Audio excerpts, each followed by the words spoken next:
Teaching is a profession that makes me feel guilty. As someone who comes from a working-class background, I'm painfully aware of the inequalities in our education system, and as a private tutor, I'm now part of the problem.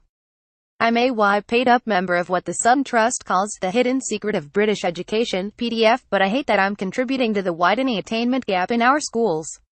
I know what it is like to be a vaguely academic child held back by an economically and socially disadvantaged background. You may not see tutoring as a particularly great sin. You may even be one of the 4 in 10 state teachers who take on this extra work out of school hours.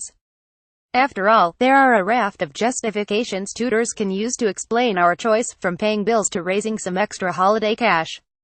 In my case, I live in a rural area where teaching opportunities are limited. The type of work I tend to attract is often temporary and paid by the hour. Private tuition is one of a number of jobs I take on to piece together a living, and my main source of income.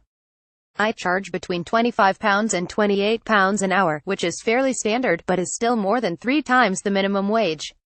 And it's very rewarding to see such rapid progress with children who really benefit from one-to-one attention.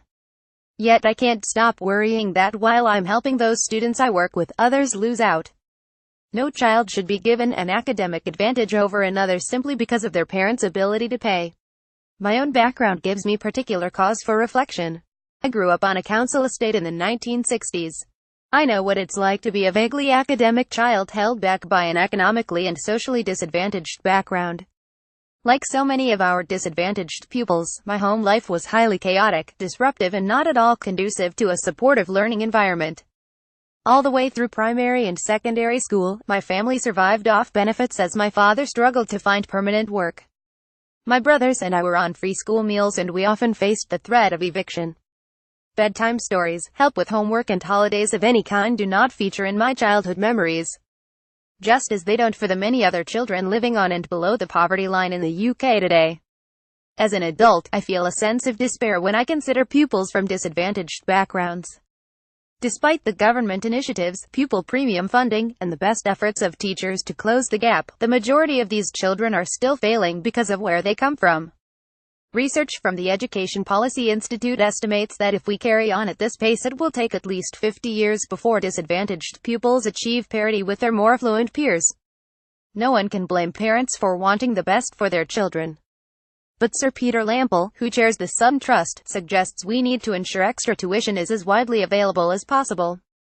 To this end, the organization has proposed that a means-tested voucher system be made available to those from disadvantaged backgrounds. I'm looking into ways that I might be able to offer more affordable tuition, perhaps through small group sessions in my town.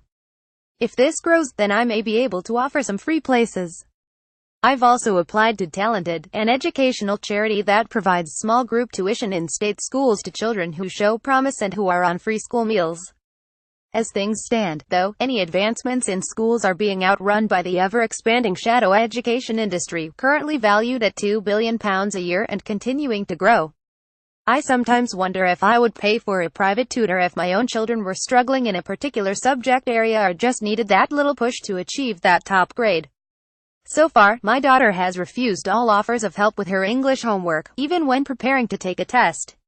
I once asked her why. With her head buried in her books, she absent-mindedly replied, "It feels like cheating." Follow us on Twitter via @GuardianTeach, like us on Facebook, and join the Guardian Teacher Network for lesson resources and the latest articles direct to your inbox. Looking for a teaching job? Or perhaps you need to recruit school staff? Take a look at Guardian Jobs, the education specialist.